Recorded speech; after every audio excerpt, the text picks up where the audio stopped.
हरे Krishna everyone. Bhagavat Gita के chapter number 1 के श्लोक 4, 5 और 6 का मीनिंग आज हम लोग समझेंगे।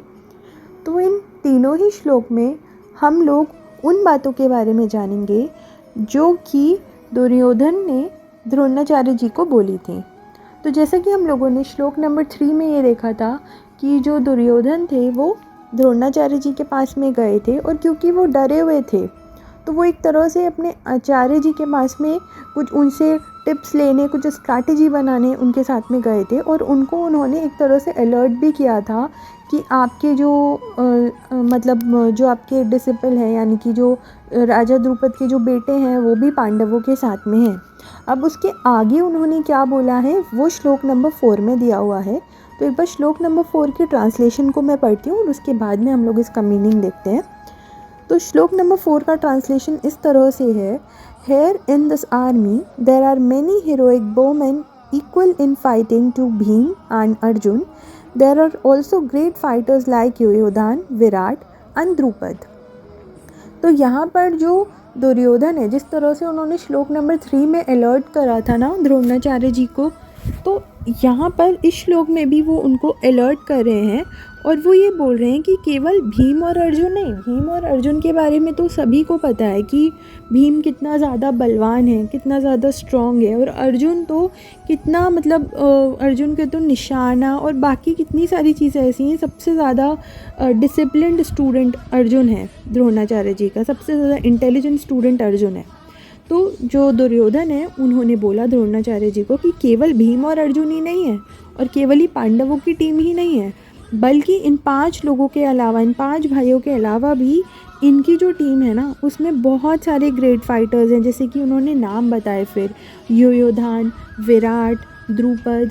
तो इसका मतलब क्या हुआ, इस श्लोक से हमें क्या सीखने को मिल रहा है? इस श्लोक का मैसेज ये है कि जब भी हम किसी भी तरह के युद्ध में जा रहे हैं, किसी भी तरह के कंपटीशन में जा रहे हैं, फाइट में जा रहे हैं, तो हमको अपनी प्रिपरेशन तो देखनी ही है, अपने ऊपर तो काम करना ही है, लेकिन हम जिससे फ़ाइट करने के लिए जा रहे हैं, जिससे हमें जीतना है, हमें उसके बारे में भी, उसकी स्ट्रेंथ्स के बारे में भी अच्छी तरह से पता होना चाहिए।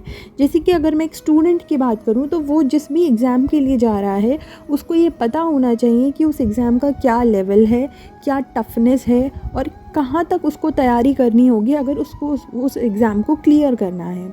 उसी तरह से अगर आप किसी कंपटीशन में जा रहे हैं जहाँ पर बहुत सारे पार्टिसिपेंट्स आ रहे हैं, तो आपको ये देखना होगा कि और सारे पार्टिसिपेंट्स में ऐसी क्या खूबी है जो आप में नहीं है, जो आपको उस कंपटीशन को जीतने से रोक सकती है। इस वाली जो श्लोक है इसमें यही है कि केवल अपनी टीम नहीं, बल्कि जिस टीम के साथ में you are going to fight, जिससे आप लड़ने वाले हो, जिसके अगेंस्ट में आप, जो आपका एक तरह से कॉम्पिटिटर है, आपको उसके बारे में भी जानना है, उसकी स्ट्रेंथ्स के बारे में भी जानना है। ये जो था ये था अबाउट श्लोक नंबर 4। श्लोक नंबर 5 में भी जो दुर्योधन है उन्होंने फिर से कुछ और महान योद्धाओं के नाम गिनाए हैं अपने आचार्य जी को, और उन्होंने ये बोला है कि हमें इन वाले योद्धाओं से भय है, क्योंकि केवल ऐसा नहीं है कि इनके टीम में अर्जुन और भीम ही सबसे ज़्यादा स्ट्रॉन्ग है, बल्कि ये जो महान योद्धा है ना, इनसे भी हमको खतरा है, और इनके अगेंस्ट में भी हमको एक अच्छी स्ट्रैटेजी तैयार करनी होगी। तो जैसे इन्होंने इस तरह से नाम गिनाए हैं, that there are also great heroic powerful fighters like Dhrishtaketu, Chekitana, Kashiraj, Purojit, Kunti Bhoj और शैब्य। तो उन्होंने यही बोला है कि ये भी सब ऐसे योद्धा हैं, ये भी बहुत ज़्यादा महान हैं, बहुत ज़्यादा ये स्ट्रॉन्ग है, और इनके अगेंस्ट में भी हमको अपनी टीम को रेडी रखना होगा। आई एम सॉरी अगर मेरे प्रोनाउंसिएशन में कुछ गलती हो, प्लीज़ मुझे करेक्ट करिएगा। अब बढ़ते हैं हम लोग श्लोक नंबर 6 की तरफ। श्लोक नंबर 6 में जो दुर्योधन है उन्होंने द्रोणाचार्य जी को कुछ और योद्धाओं के बारे में बताया है, और उन्होंने बोला है कि जैसे बहुत ज़्यादा महान योद्धा योद्धमान्यु, बहुत ज़्यादा शक्तिशाली उत्तम औजा, और सुभद्रा के पुत्र और जो द्रौपदी के पुत्र हैं, तो ये लोग भी ऐसे हैं जो बहुत ज़्यादा ग्रेट वॉरियर्स हैं, ये भी बहुत ज़्यादा महान हैं, और इनको भी हम ऐसा नहीं कर सकते कि हम अंडर एस्टिमेट कर लें। तो इससे हमको ये सीखने को मिलता है कि चाहे आपकी टीम में कितने भी लोग हैं, एंड जो सामने वाले ओपोनेंट जो आपके हैं उनकी टीम में भी चाहे कितने भी लोग हैं, एंड ज़रूरी नहीं है कि सब एक सेम लेवल से एक्सपर्ट हों, बट आपको नहीं पता है कि कौन सा जो टीम मेंबर है उनकी टीम का वो किस चीज़ में एक्सपर्टीज़ है।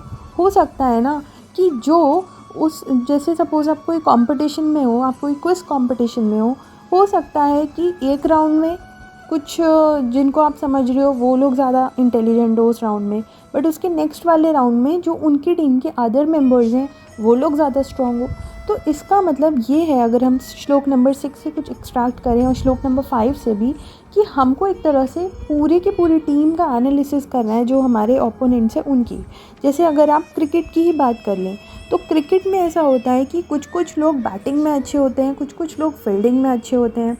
तो वो डिपेंड करता है ना कि किसकी क्या स्ट्रेंथ्स है, किसकी क्या वीकनेस है। तो आपको किसी को भी अंडर एस्टिमेट नहीं करना। ज़रूरी नहीं है कि अगर कोई बॉल अच्छी तरह से नहीं फेंक पा रहा है तो वो बैटिंग भी अच्छे से ना करे।